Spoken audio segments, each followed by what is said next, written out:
Hello and welcome to class for August 27th. Let's get started.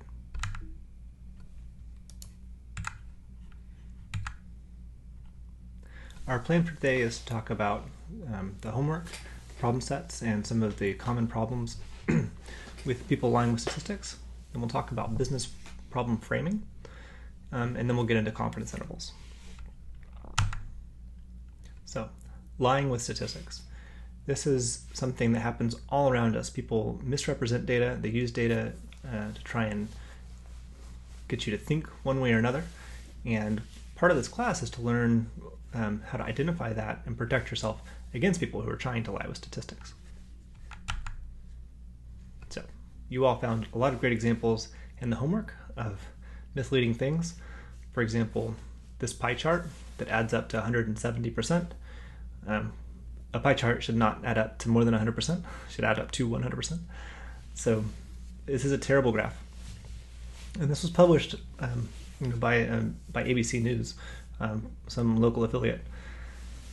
So when we see things like this, we should be skeptical and really understanding like what's the data saying and what are they trying to convey to us. Another time that things with probabilities get messed up is when people talk about having, say, two outcomes and there's a 50-50 chance between them. So I took the test, I either passed or I didn't, 50-50 chance. Well, the probability is not 50-50. If you studied for the exam, the probability that you pass the exam is bigger than 50%. It's like saying that for dinner tonight, I can either have a hamburger or a building, 50-50. I have two options. It could go one way, it could go another. Well, the probability that I will eat a building is very small. The probability to eat a hamburger is much bigger. So if you hear somebody say, there's two options, there's a 50-50 chance, then you should be skeptical and think, is it really equally likely that both outcomes would happen? Making generalizations. So what we want to do in statistics is take information that we have and use it to make generalizations about the world around us. So we have a sample and we want to use that to extrapolate and make a generalization about a population. But this can be done in a sneaky negative way when people talk about different sample sizes.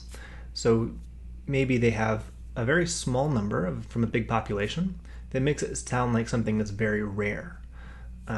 You could do this with COVID deaths. The number of people who actually die from COVID is very low, say 1 in 1,000. So it makes it sound like it's not much of a threat. But if you look at the people who get COVID and what's the probability that they will die from it, so now we're talking about a smaller subset, it's much higher than 1 in 1,000. It's about like 1 in 5 or so. So the population that you pick is important for being able to gauge whether or not a number sounds significant or important or big. Similarly, you can have big numbers from small populations. So you could say, of people who wore gray t-shirts today, 100% of them had a hamburger for dinner.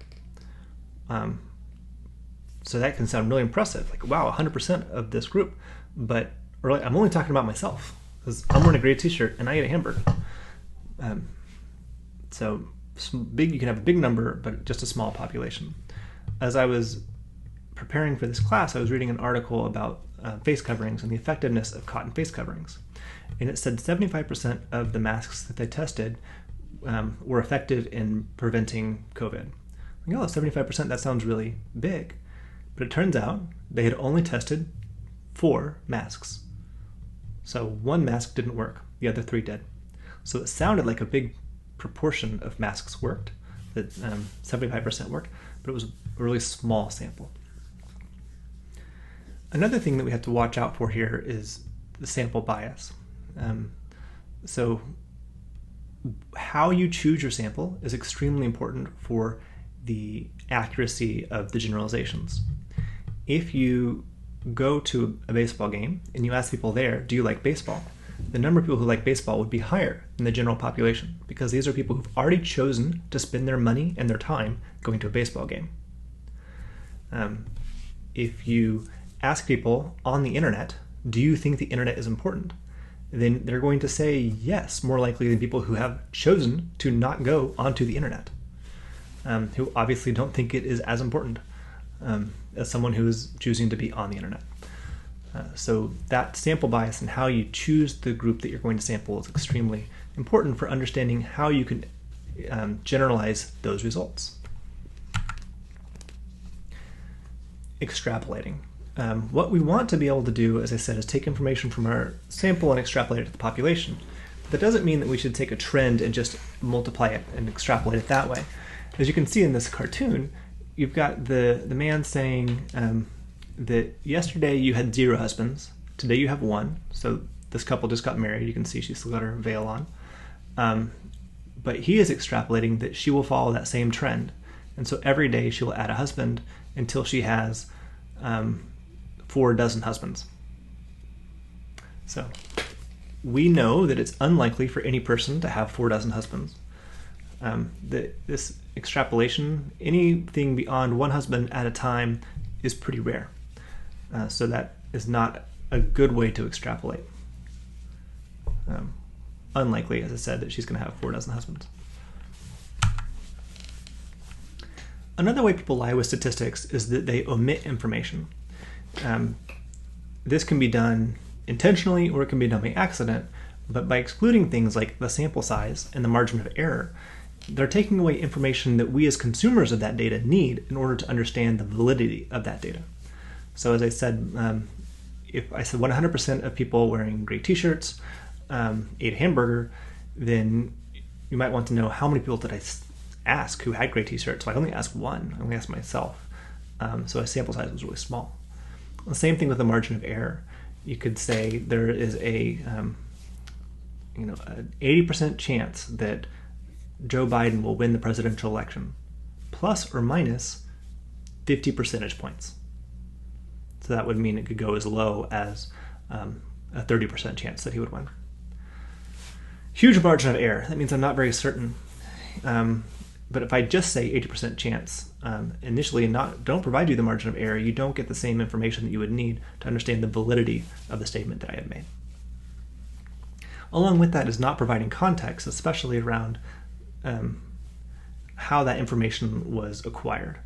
So 80% of people I asked liked to eat hot dogs. But I didn't tell you that I asked that standing outside of the concession stand at a baseball game, where people are more likely to eat hot dogs than they are, say, at a vegan restaurant. Yet another way that people can lie with statistics is by messing with the scale of things. So if you look at this chart, this is from an app in the Apple App Store, and it looks like over time that its ratings have just plummeted. It's gone down a huge amount until you realize that it was 4.3, it's now 4.1. So yes, it did decrease, but not a huge amount. If this scale had gone down to 0, then that difference would hardly be noticeable on the chart. So because they've kind of zoomed in on the scale, it makes it look much more dramatic than it actually is. Another thing that can happen here is people messing with the dates, and they might put like 1990, 2000, 2019, April 2019, July 2019, all as in equal spacing. But that's not accurate because the amount of time between the intervals is different, and it shouldn't be shown as like the same kind of categories. Here's a classic example of something that looks like it's very meaningful, but it shouldn't be. So you can see right here on March 17th, we have the crossover of the 2 lines, which looks like that should be very meaningful, except that it has nothing to do with anything. It is all a function of the scale that was chosen for these 2 different pieces of data. It could just as easily have crossed over at any other point. It happens to do here because they put these on with this scale. If you made the scale bigger, then you could make the crossover happen on any other date. Combining these two pieces of information on one chart seems like it would save space, but in fact it just makes something very confusing. These should each be on their own chart to be really accurate, right? Because the number of wedding guests at the Kennedy favorite wedding and the number of US cases are not something that are related. Along with that, you have this concept of correlation and causation. So you could say these things are correlated. In fact, in that other one, they were negative correlated, as one went down, the other one up. But that doesn't mean that there's a causal relationship. The number of wedding guests is not causing people to get COVID. This website is full of examples of charts like that. So number of U.S. spending on science and suicides. He actually has written 2 books about this. It's an awful lot of examples here. A lot of them seem to be morbid. All right, chicken consumed and crude oil exports. Does eating more chicken cause more exports to happen? No. Does selling more crude cause people to eat more chicken? No. Even though the correlation value here is very high, a perfect correlation would be 100, so it's very high, but they are not causally related. Right? They just follow some kind of similar general trend.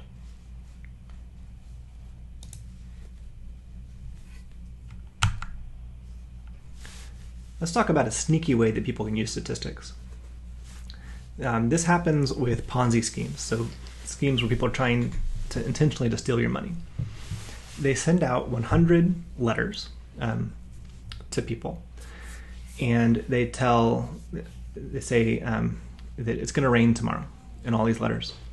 And for 50% of the people, they wake up the next morning and it does not rain. And so they think that Ponzi scheme, like that scheme is a bad one. But for 50% of the people, it did rain. And they think, wow, that was really weird. This group predicted the future. And so now that group of 50 people, they get sent a letter saying, tomorrow it's going to be sunny. And, lo and behold, it is sunny. Anyone that it was not sunny for is now removed from the sample. And they continue to send these letters with predictions. And they're wrong for most of the people until they end up with just a few people. Say there are 3 people that got letters that were correctly predicting the weather the next day for 10 days in a row. Those 3 people don't know that 97 people started this process and are no longer getting letters. But now those 3 people get a letter saying, hey, give me all of your money because I can predict the future. And then they think, well, they predicted the weather perfectly for the last 10 days, so they must be really good at predicting things. That is simply a function of using statistics in a big number, starting with a lot of people, to get down to a smaller subset. So it's a very sneaky thing that happens a lot in real life. There are people out there that do in fact send those letters. They do them on email, they do them on websites that you go to, and where they're trying to do marketing funnels and tell you different things, make you different promises, knowing that sometimes they'll be right, sometimes they'll be wrong, and they're hoping that in the long run that they can get a small group of people to buy into whatever they're selling. Then there's some examples of things that are not lies, but they're still bad. So a couple of people found this example from King County, which is the Seattle, Washington area, about a comment that there are 1 million people in King County that make less than the median income. And when you hear that, you can think, oh my goodness, there's a whole bunch of people who are poor in King County. But if you think about what was said and the definition of the word median, the median means the middle number, right? So we talked about last week. The population of King County is about 2.2 million people. So, by definition, 1.1 million people should make less than the median income, and 1.1 million people should make more. That's just what it means to talk about the middle number when you have a population of 2 million people. It is definitely set up as if there was a value judgment there, but in reality it's just a function of the definition of the word median. Another thing that's not a lie, but it is really misleading, are counterfactuals. So they talk about what could have happened. If these people had bought that stock, then they would be this wealthy right now. Well, we don't really know what could have happened. We know what happened, but we don't know if they had made different choices, what those outcomes would have been. So people can be very misleading with those counterfactuals because there's more to it than just a single action. When we talk about analytics in our opinions, we need to be careful about separating the two things out. What is our opinion? Our opinions are valuable and they're useful, but we need to look at the analytics slightly differently. So if you disagree with what someone says, that doesn't mean necessarily that they're lying with statistics. So if someone says that guns kill people, a lot of guns kill people, the value judgment of that could be there should be gun control, or there should be different kinds of rules. Those are value judgments. But the simple fact is there are a number of deaths that happen because of guns, and there is some number, and that's the fact, and that would be the statistic. Someone using that statistic as the number is not lying. What matters then is what you put around it that becomes the value judgment on whether or not something is good or bad. Another thing with that is people being optimistic. So if I say my company is going to double in size next year, and I believe that, you may think that I'm wrong, that there's no way that I'm going to grow my company and double it next year. It doesn't mean I'm lying. I can be just optimistic. Now, there are cases where people do in fact lie. So I work in the oil and gas industry, and there have been multiple times when oil and gas companies said that they had more oil than they really did. And so they were not just being optimistic, they were lying, because there's a definition of how you're supposed to talk about how much oil you have. And so that was misleading to the public and led to their stock being valued more than it should have been. And so when that was found out, their stock price went down, and they were penalized for having lied to their stockholders. And finally, there's judgments on intent of other people. So there was a couple people who brought up in the homework police shootings, and this concept of people of color are 6 times more likely to be the victim of a police shooting than people who are not of color. I don't know what the actual numbers are, but if that's the statistic, then that is not that's not a lie. If that's what the numbers are, then we can take that. What people layer on top of that is the implications, where they would then say, because people of color are 6 times more likely to be the victim of a police shooting, that means that police are racist. That's not what the statistic necessarily means. There are a lot of other factors that need to go into determining what we need to conclude from the statistic, but on its face, that statistic is not a lie. The value judgment put around it could just be something you disagree with. So someone could look at that statistic and say that means that police officers are racist. Someone else could look at it and say that that means that we have disproportionate minority contact with people of color. Someone else could look at that statistic and make another conclusion. But the statistic by itself is not a lie.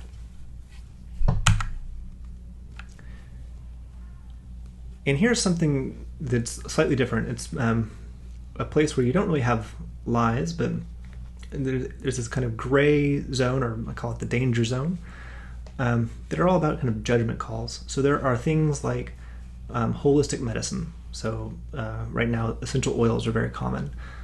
You can buy them at HEB, you can buy them from your friends. There is not a lot of scientific evidence about the essential oils. That doesn't mean that they don't work or that you shouldn't use them.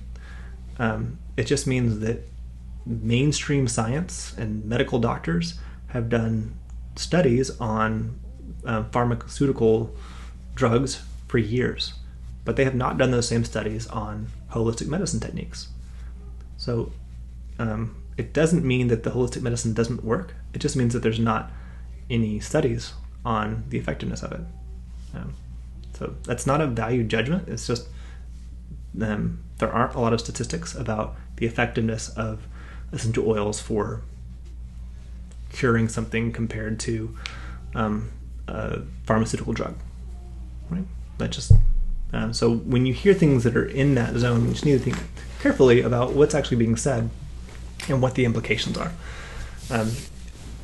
There are people who say essential oils shouldn't be used because there's no scientific evidence that proves their value. But similarly, there's no scientific evidence that proves that they're not valuable. There's really just no evidence. There's no scientific empirical studies. So what we would call traditional like science or statistics about that topic. And I wanted to put a note in about the writing. So writing is an essential skill that you have to use for communicating material like this. So this is technical material. It's challenging. And often we get this information and we need to be able to share it with people who don't understand statistics. So in every assignment we have for the rest of the semester, including the exams, there will be a writing portion. I think it's the most important thing that you can be learning right now to make you effective in the workplace. I'd like to so that was about the homework. Now let's talk about business framing. The book jumps right into the numbers: mean, median, mode, standard distribution, standard deviation, normal distribution, those kinds of things. But I'd like to talk about why all of this matters. And it matters because we are trying to solve business problems. We have some kind of issue and we want to solve the problem. And in order to solve the problem, we need to think about the problem systematically. So here's our basic framework. What a business does: it takes some input, it makes an output, and it gives it to a customer. That could be a doctor taking information, turning it into a diagnosis, and delivering the diagnosis to the customer. It could be a factory taking plastic and turning it into toys. It could be a woodworker taking a block of wood and turning it into a wooden bowl, selling it to a customer. It could be a company taking knowledge and turning it into a report, like a consultant for a customer. That's kind of a general basic framework of how business works. There is this other step here on process that is the actual conversion from our inputs to outputs. And that's something that we can change. So we control that process. And it's that process that's going to separate our company from other companies. So we may have a patented process for turning plastic into toys. We may have a patented process for making wooden bowls. We may have a patented process for doing data visualization. That's all something that we use that is special for making our inputs into our outputs. So we have inputs, and then as we make things, we get feedback ourselves on the results. So let's say we've got our wooden bowl. We take a block of wood, we do a process to make a bowl, and it comes out as a cup. So we can immediately look at that and say, something didn't work right in my process. So we're going to use that cup as an input, go back through the process, change it, and then come out with a bowl. Now we have a wooden bowl, and we're going to sell that to our customer. Let's say we sell it on Amazon.com, and the customer goes on and leaves a review with 4 stars and a comment. That is external feedback that we can then put into our kind of flow here. Maybe they say, the bowl was great, but I would really like it to have a handle. Well, we can take that feedback and then change our process to add a handle to our bowl so that the next output is a bowl with a handle that we can sell to another customer. Right? That flow of information is really essential for us being able to take information from our customers and then give them what they need. I'm talking about these as customers who like end up buying things, but it could also be customers inside a company. So if you're working inside a company, you may be giving things to other departments or other people in your same department. It could be a report that you're delivering to them. It could be analysis. It could be services that you're giving them. So your customers don't have to be end users going to Walmart to buy stuff. They could be any kind of person that is the recipient of your output. Let's take a little bit of a different look at it now. So with our customer, we have some kind of business problem. We want to sell something to our customer. So let's say we own Airbnb properties and we want to increase the value of our Airbnb properties. So that's our business problem, is we want to make our Airbnb properties more valuable. How do we do that? Well, practically, one thing that we can do is we can change the number of beds that we have in our Airbnb property. Right? So you can have a bunk bed. You can turn a couch into a bed. You can do different things to add the number of beds. So we want to have a practical problem of how many beds should we have? We can turn that into a statistical problem and say, well, what is the value of each additional bed in an Airbnb property? And so you can do that test. If you do that test for Toronto, so data from Airbnb in Toronto, the value of each additional bed is $15. So you get to charge $15 more for your rental for every bed that you add. So the practical solution then is, okay, if I add a bed to my rental apartment, then I can charge $15 a night more. It's going to cost me $500 to buy a bed, and you can figure out if it's worth it to buy the bed because it increases how much you can rent.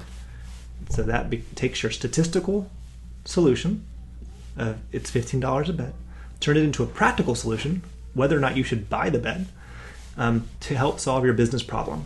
How do you drive more business and more value from your Airbnb property? This is the essential flow of how we solve the business problems. The class spends most of its time here just talking about the statistical components of this. But the reason that we do this is because we care about a business problem, turning it into a practical problem, applying the tools and techniques we learn in this class, and then coming up with a practical solution. So it has to matter. We're not just doing this analysis for the sake of analysis. It matters because we need to answer some question, like, how do I get the most value from my Airbnb rental? Another example with Airbnb would be whether or not you should allow dogs and cats in your property. So the question is, people have asked to bring their dog and cat to your property. Should you do that? Does that increase the value of your property or decrease it? So you have a practical problem. You don't know if having dogs and cats is going to be good or bad for your property. Well, we can actually do statistical tests. And it turns out that if you allow dogs or cats, but not both, then it decreases the value of your property. That you have to charge less for your rental if you allow dogs or cats. But if you are one of the very small number of rentals, so 0.003% of rentals in Toronto that allow both dogs and cats, then you get to charge a premium because you're one of very small places that allows both dogs and cats. So if you're in that group, you get to charge $50 a night more than the average rental in Toronto. Practical solution. If you want to be part of that small group and allow both, you get to charge more and drive more revenue that way.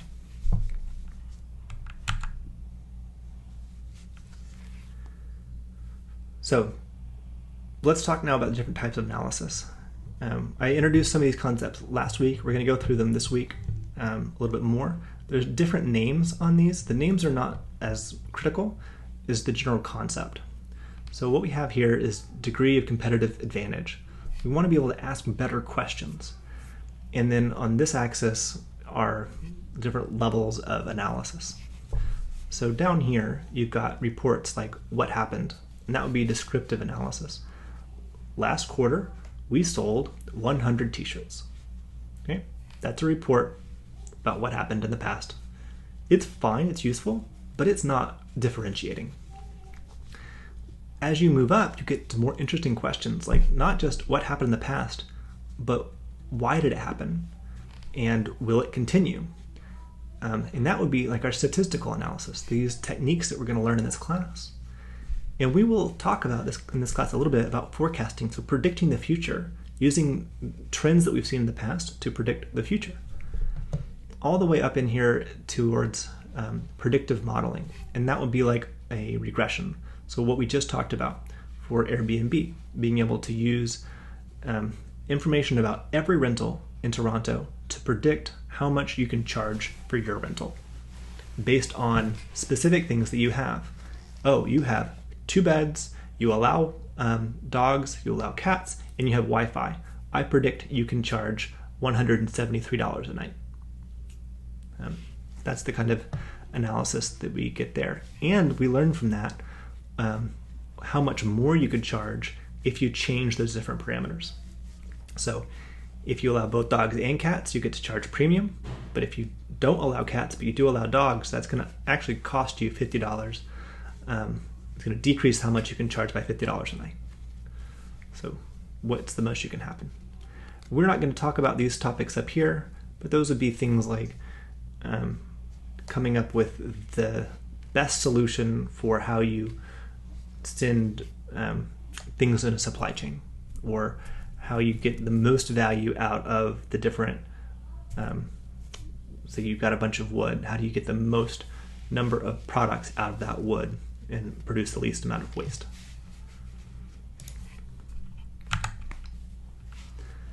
As we talked about, descriptive is simply, these are things that have happened in the past.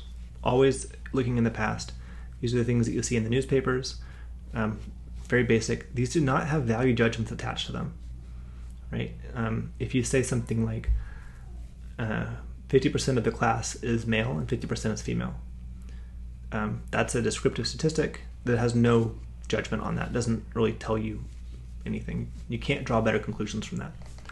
In order to draw the better conclusions, we need to move from being a descriptive statistic to an inference. And that's where we have some kind of value that we can layer on top of what we maybe have an ideal. We expect the class to be evenly split between men and women, but the actual values are not even. Maybe it's 60-40, and then we use inferential to understand, is that important, and what are the consequences of that. Predictive is being able to say what could happen. So based on these inputs, what could happen. I've done a lot of projects in predictive analytics around maintenance. So trying to predict, when will this machine fail? It is running, and at some point it will stop running. If you can intervene before it stops, then you can save a lot of money. If it just breaks down, then you have to shut your entire factory down, stop all your manufacturing processes, and go fix it. And that's very disruptive. You lose a lot of value doing that. And so you want to be able to predict when you need to do maintenance and then optimize it that way. Prescriptive analytics is being able to think about an optimal way of doing something. So I'm working on a prescriptive analytics project right now with an offshore platform of how do we have just the right number of materials going offshore so that they have everything they need offshore when they need it, but there's not too much stock there because there's not a lot of space. So they don't have any way to store inventory. So it's how do we optimize so they always have what they need, but never too much. Another type of analysis is on causal inference. And this is what people often want from statistics, to understand this thing caused that thing. But we know in general that correlation is not the same as causation. However, there are times when we can make a causal argument. In fact, there's a woman, Esther Duflo, who won the Nobel Prize recently for her work in causal inference, where she was able to do analysis to say things like, educating these girls caused them to be healthier and to have a more economic productivity for their family. Right? And she can use some very sophisticated techniques to do that and show that Everything else can be controlled for, and the only difference between people who had that outcome and that didn't was the intervention that she gave. I did a causal inference project, again on oil wells, looking at pump jacks. So you see them in Texas. They're the jacks that pump oil out of the ground. And there was a way to optimize how fast they move up and down. This company said they could do that, and the question was whether or not that would increase the amount of oil production. I was able to prove that there is a causal effect between that company and what they did and the amount of oil that was produced. So we had a test. We had wells that were both part of the test and that were not part of the test, so that did not have the extra thing attached to it. And we could prove that that this company's tool caused an increase in production, right? Which is extremely valuable for that company and also for my company to understand it's well worth paying this other company to do the work, because we know for certain that it causes our oil production to increase. So there's this concept of exploratory data analysis. This is part of the analytics process where you're given a data set and you have to try and understand what is in it and what can you do with it. This is a really common problem, that you get a data set but you don't really know what it can do, and people often think that the data can tell you more insight than it can, and they have expectations that you can derive insights that the data just doesn't support. So exploratory data analysis is the initial step for being able to understand what data do you have and then what can you do with it. There's finally this concept of mechanistic analysis, and that's something we're not going to talk about here. It's used a lot in engineering. And it's really looking at things like physics-based relationships between things. So how fast does oil move through a pipe? Well, there's a mathematical formula based on physics and the viscosity of oil that tells you this answer. So that's not the realm of statistics. That's really the realm of engineering. So those are different ways we can do analysis. Let's talk about how you design a study and how you get data, because this is crucial for being able to actually do the analysis that you want to do. So first up, you need to identify the variable that you care about and the population you want to study. So as we've talked about many times, do you care about everyone in the United States, or do you just care about a subset of that? So your population is not every person in the United States, but maybe it's suburban moms, or maybe it's teenagers that like rap music. Like, that could be your population, and that's fine. So what's the variable that you care about with that population? Then you have to come up with a plan for how you're going to collect that data. And we'll talk about some different methods of doing that. You also need to make sure that the sample that you're going to use to collect the data is representative of the population, so that you'll be able to take the data that you gather from a small group and generalize it to the entire population of that group. Step 3 would be go out and collect the data. And then step 4, take it, we're going to do that exploratory data analysis. We're going to look at things like mean and median and mode and standard deviation, try and get a sense of what we have. And then we can start to take that data and do the inferential statistics. Say, okay, we have 2 groups of people. How are they different? How are they the same? This group was treated one way. This group was treated a different way. Is there a difference in the outcomes? And finally, step 6 is what we always have to be worried about: errors that can be introduced at any one of these steps, and that would then lead to a wrong conclusion. So, observational study. This is probably what most people think of when they think about a study. You just, based on what we see, we are going to draw conclusions. This can be based on going to the mall and watching people buy, and it looks like these people buy that stuff and these people buy that stuff, just based on what we see. The next would be to do an experiment. This is better than observational because we can control for more of the variables. So that the only thing that's different between two groups is one thing. This happens all the time on the internet where people are presented with web pages. So half the people are going to see web page A and half see web page B. And they are identical in every way except for one change. Maybe the buy now button is green in this one or blue in that one. And what happens is people go to the website, they don't know if they're seeing version A or B, but the owner of the website can see if version A or B led to more sales. So that's an experiment that they're doing. It turns out that the blue button leads to more sales, and then therefore they now make their sales button blue on all of their pages. Okay. So they're performing experiments. I work for Amazon. We perform about 1,000 experiments a day on Amazon.com. So people going to the website, seeing different things. They don't know that they're being part of an experiment, but we're using all that information to optimize to give them the best possible experience on that website. Sometimes we can't do an experiment directly. Sometimes we need to do a simulation.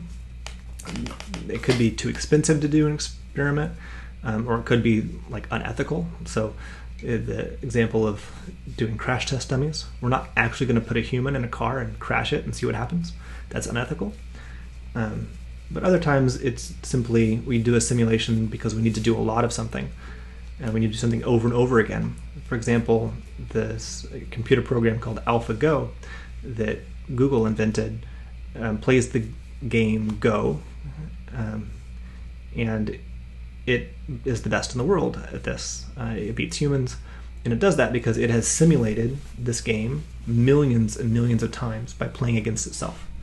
So it didn't actually have to move any pieces, it just did the simulations and was able to simulate doing millions of games. After observational studies, the thing people think about most is probably a survey. That would be where you ask people what they would do. I've given you surveys in class. You've done these many times. The downside of surveys is that people are often wrong on their surveys. If you ask people how much money do you give to charity, they will always say that they give more money than they actually do. So you have to be careful with the results of surveys to understand, is the result actually what they really do, or is it what they think they would like to do? There's another issue here with people reporting how much they earn. Typically, men report they earn more than they actually do, and women report that they earn less than they actually do.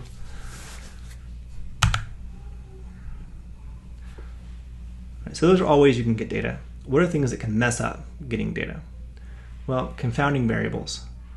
For example, right now would be a bad time to be doing some of these experiments because we have, in the Houston area, a low oil price environment. So there's a lot of issue with that being a major industry here. We have a global pandemic, and we just had a hurricane come by.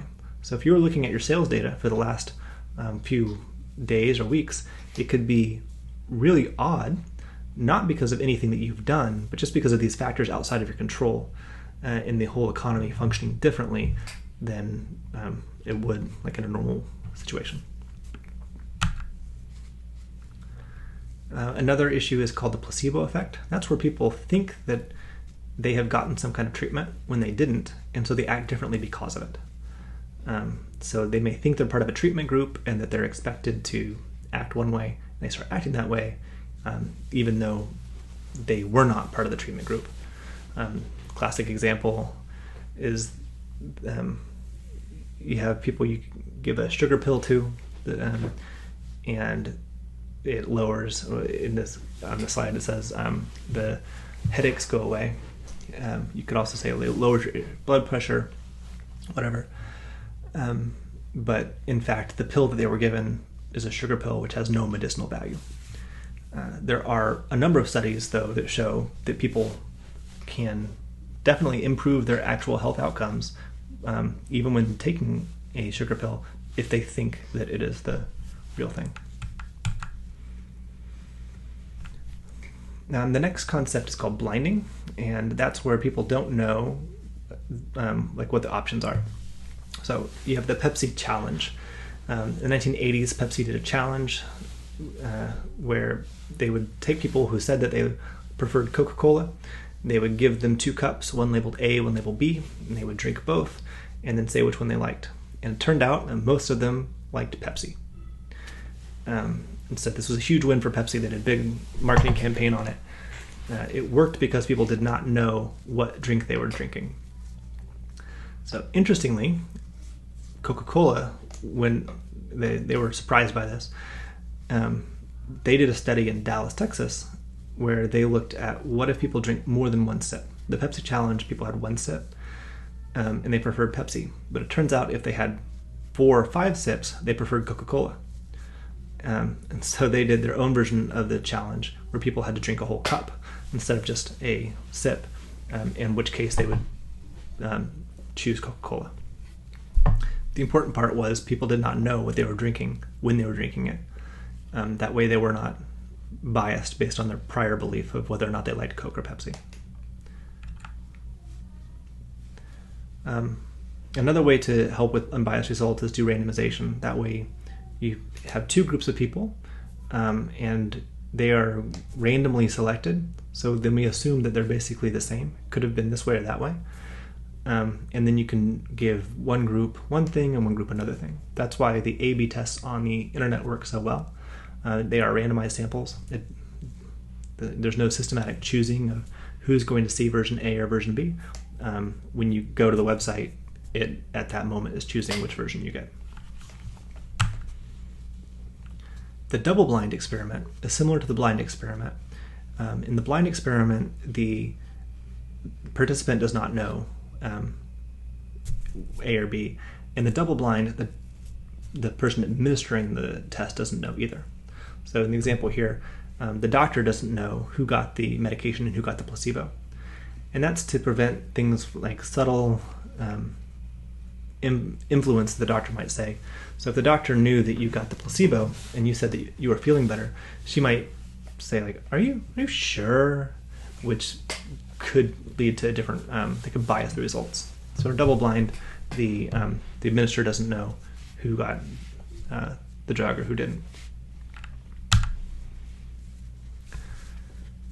Randomized block design is similar to just a randomized, but you're looking at larger groups. Matched pairs is taking people who are similar and so you've got like these people seem to be like in every way, but then we're going to treat them differently and see what happens. It doesn't work very often or very well, but there's a very good example of that here in the Houston area with Scott Kelly. Scott Kelly and his twin brother are both astronauts. Scott went to the International Space Station where he lived for something like 6 or 7 months, longer than anyone else has ever lived in space. So what they were able to do is they've got 2 people who are identical twins, so their genes are the same. They're both astronauts. They're both in the same physical shape, and they were able to compare the differences between the twin that stayed on Earth, who had been to space before, but this one stayed on Earth, and the one that was in space, and then they came back and they saw what were the differences in them based on one of them living in space for so long. All right, sample size and replication. You hear a lot about sample size with the statistics and whether or not it matters. In general, your sample needs to be big enough for you to draw conclusions about a population. So if I tell you that everybody wearing a gray shirt ate a hamburger, but my sample size is 1, that doesn't actually give you much information.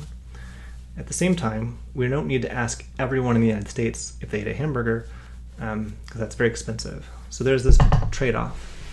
In general, we would think like a presidential survey has about 2,000 people respond, and we use that to then predict the outcome of an election for a country of 300 million people. So we have a sample size of 2,000, and we're going to use that to generalize a much bigger group, and that's okay. The next concept is replication. The importance of replication is if we were to do the study again, would we get the same results? So if I do the study and I get one result, and then you do the study, ideally you should get the same result. That would show that the studies were well done, well designed, and they're consistent. All right, we're going to talk a little bit about samples and different kinds of samples. Simple random sample is something you've all done in school. Line up, go 1, 2, 3, 4, 1, 2, 3, 4, and that's now your group, right? But we didn't know how you were going to be organized. It's kind of random, put together, whatever. Stratified sample is designed to make sure that you have enough representatives of each subgroup that you care about. So if we really care about the number of college graduates and non-college graduates, in a stratified sample, we make sure that we have a representative sample of both of those groups. So if 30% of the population is college graduates, then in our sample, we'd like to have 30% of the participants have a college degree. Cluster samples are where we do clustering. They can be done geographically. It's done a lot geographically for marketing purposes. So marketers know people in this zip code have this basic income. The value of the houses in this zip code is this. That the average education in this zip code is something. And so if they're doing a sample, they might want people from different zip codes representing basically their cluster. A systematic sample is where you are going to skip certain ones based on a predefined number. So I could go through the phone book and I will call every 10th number. So it's kind of random that way. I don't know who's going to be next, and I just call that 10th number.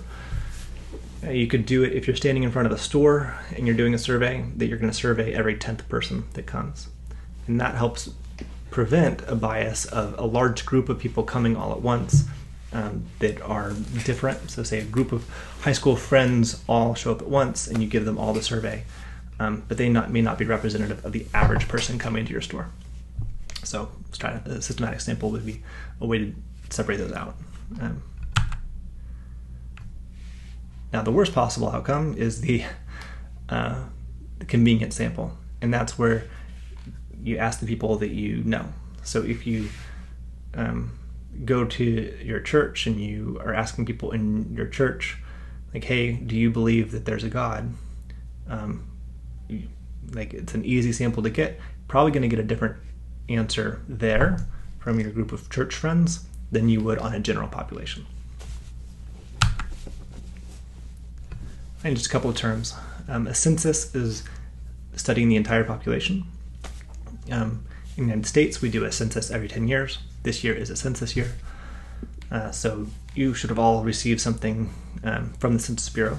They're counting everyone who lives in the United States. Doesn't matter if you are a resident, a citizen, whatever, what are your status here. They want to count everybody so they know how many people are here.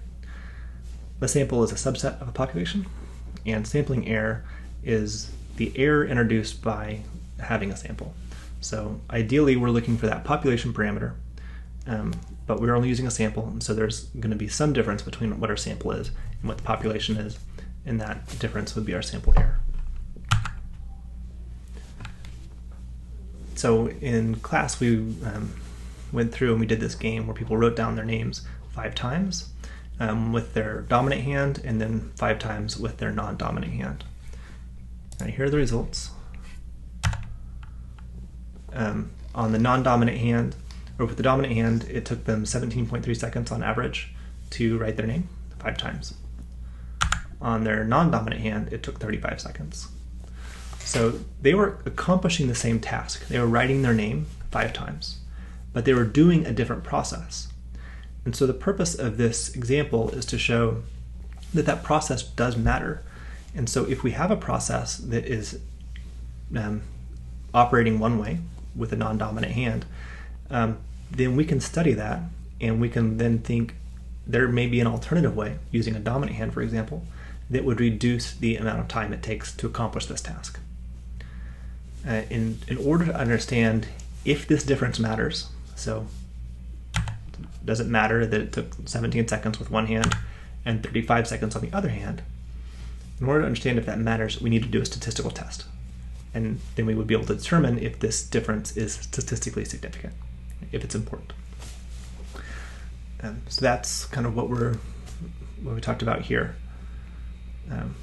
This stuff with like a time study is things that happen in my world all the time. So as I said, I work for Amazon. In our fulfillment centers, we time how long does it take for people to complete any number of tasks. And we're always looking for how to improve it so that we can deliver things to people faster. So if we discover that by putting, doing the sticker and then the tape one way is going to be faster on average, then we will change. And we can prove that one more version works better than other by using the statistical test that we'll talk about in this class.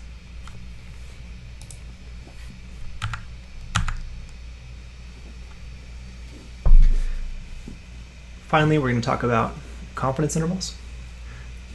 Confidence intervals are a measure of certainty around the mean. The real question we're going to have for a confidence interval is how does the mean that you have from your sample scale out to the population parameter of the mean. So how do we go from x bar, which is our sample, to the value of mu, which is the value for our population. The bigger the confidence interval, the wider the confidence interval, the kind of less certainty we have on things. So if I was asked to provide what is the average income of someone in our class, well, I could be 100% confident that it is $30,000 plus or minus $1 billion. So huge interval between basically negative $1 billion and $1 billion. But that's not very useful information, right? But I am 100% confident that we're there.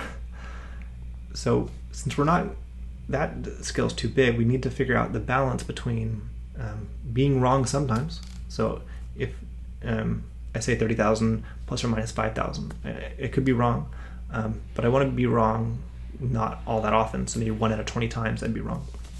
That's our concept of the confidence interval.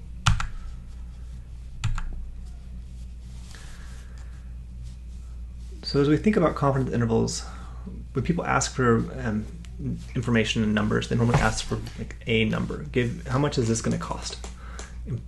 So I was working on a project today and I was asked how much would something cost. And the answer they were looking for was about $243,000. But that's not what I told them. I said, well, it's going to be a range between 150,000 and 1.5 million. So it's a huge interval because there's a lot of uncertainty about it. But that's actually more useful for them to understand than a single point estimate. Same thing with Hurricane Laura that just came in. There was a point estimate of where it would land, but there was a confidence interval of 80 miles, give or take, on each side. So 80 miles on each side is a huge amount. That's basically the distance between Huntsville and Galveston. But that uncertainty is actually useful for us to understand how much uncertainty we have that we're using. So a couple of key terms here. We have an interval estimate. Right? That's our range that we're going to use for estimating the population parameter, which is mu. A level of confidence, that's a level that we're going to choose on how confident we want to be or need to be. And then a critical value. That's going to be a value that exists outside of the data that we've collected that we're going to use as a cutoff value. So in order to do that, we're going to need the notion of a z-test and a t-test. These are two distributions, t-distribution and z-distribution, that we will use in order to come up with our confidence intervals. So just as a way of making sense of this, a z-distribution is the normal distribution. So you have a mean of 0 and a standard deviation of 1. Okay. Z is a measure of standard deviations away from the mean. So a z of 1 is 1 standard deviation away from the mean. The z of 2 is 2 standard deviations away from the mean. If we have z of 1.96, then that means that 95% of the observations are between that. Let's take a look. So we've got a normal distribution.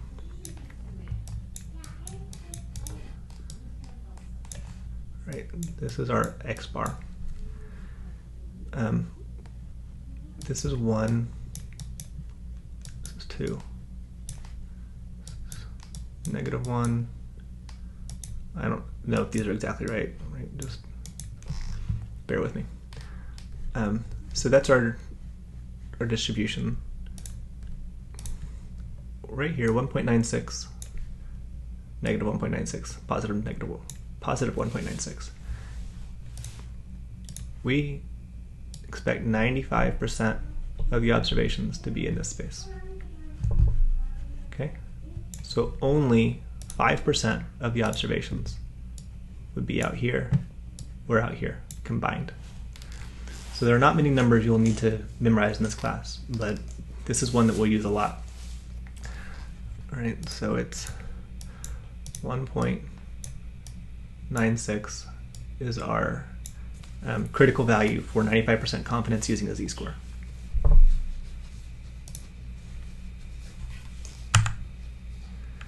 Okay, so z's are a little hard to get your head wrapped around. Why do they matter?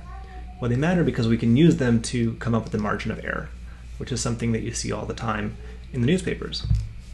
So how do we get the value for the margin of error? We take this standard deviation divided by the square root of the number of observations times that z value that we defined. So if we want to be 80% confident, we would multiply it by 1.28. If we want to be 99% confident, we multiply it by 2.575. So more confidence, multiply it. As that number increases, it's going to make this number bigger, which means our error space is bigger. Okay. All right, so here are the steps for finding the margin of error. Step 1, we decide the level of confidence that we care about. In this class, most of the time, it's 95%. In general, people use 95% as a standard. There are times when people use a different number. You may have heard of 6 sigma. That is a manufacturing term. The level of significance for 6 sigma, so the z that they're looking for, is 99.9999. So it's 6 nines. So it's very confident. That's what they're looking for. But we're going to do 95%. We look for n, the number of observations, and s. S is the standard deviation for our sample. All right. So given an example like this, we have followers from 30 users of Instagram. Here are the values. We are looking for 95% confidence level. Ding. That's telling us our z, right? 95%, we're going to use 1.96. And we assume that the standard deviation is 53. All right, so we have all the components here that we need to come up with the margin of error. Right? What that value will be is 1.96 times 53 divided by the square root of 30. And if you do that, you get 19.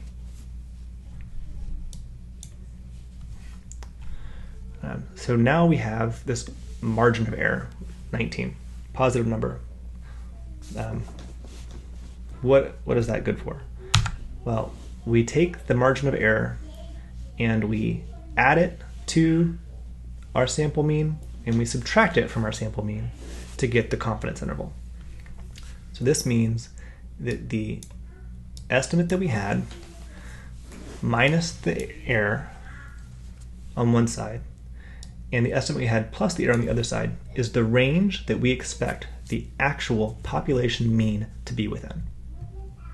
So the true value of the mean is between the sample mean minus the standard error or margin of error and the sample mean plus the margin of error. And we expect this to be true 95% of the time. Doesn't mean it's going to be right every single time. 95% of the time, we expect this to be the case. All right. Let's talk a little bit about T and Z. So T is for when we only have a few observations. It's very much like Z, except that it introduces this concept of degrees of freedom as well. Degrees of freedom are a little bit weird, but all you have to remember is you take the number of observations in, we subtract 1, and that's your degrees of freedom. In the old days, when you had to look this stuff up in the back of the book, the degrees of freedom were really important. But you do not need to look this up in a book. You can use Excel to get the answer. Once the degrees of freedom is greater than 30, then you're basically looking at the Z distribution, and we're going to use the Z distribution from that. Okay? So, when your your degrees of freedom is 1, that's your orange line, you can see it is spread out more. It's got a low peak. As your degrees of freedom increase, it gets peakier, right? And looks more like the bell curve. So if you have infinite degrees of freedom, then you are on the standard normal distribution. Why is it called students t-test? Is that because you're students?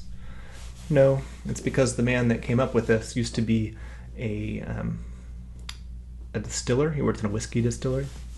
And in his spare time, he came up with statistical tests because that's what people do.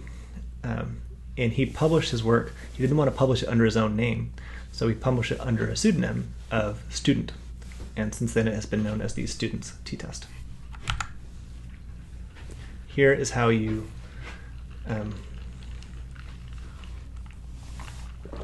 can use Excel to get these values. Right? You just go to Excel, t.inv for interval. You put in your alpha value and the degrees of freedom, and it will tell you the critical value that you need for t. You can do the same thing for the z value with using norms interval inv. Right? In order to get 1.96 here, you need to put your alpha is actually like 9 or 0.975. So it's a little bit different because you're talking about a difference between a two-tailed distribution and a one-tailed distribution. So in our example, we are almost always going to be using a version here where we care about either being too far above the mean or being too far below the mean. There are situations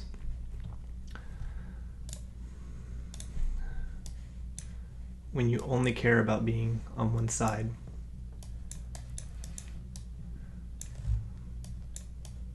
So if I'm trying to see whether or not my octane levels that I'm putting into my gasoline are below a certain level, then I don't care if it's above. So what I really care about is that it's below. That's going to be a one-tailed test, and I'm going to use a value here where 95% of the values come all the way out here. And for this case, instead of using 1.96, I would use 1.64.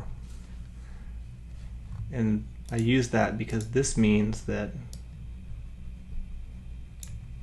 okay, 5% of the value is in this tail here. So it's the difference between having it split evenly between my two tails. Here I've got 2 yellow areas, and here I only have 1 yellow area.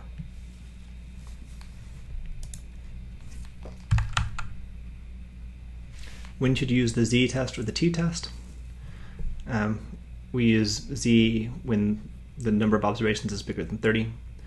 As far as sigma being known or unknown, because the observations are larger, we assume that the value of the standard deviation for our sample is closer to the actual standard, to sigma, so we can use the z-score. All right. So that's what I wanted to cover today. We'll get into hypothesis tests next time. And this is a nice diagram. You can see run a bunch of different tests. The true mean is in green, and we expect that sometimes we're going to be wrong, but most of the time you can see that the confidence interval does include the true mean most of the time. Okay, so I have also published additional videos that you need to watch for next week.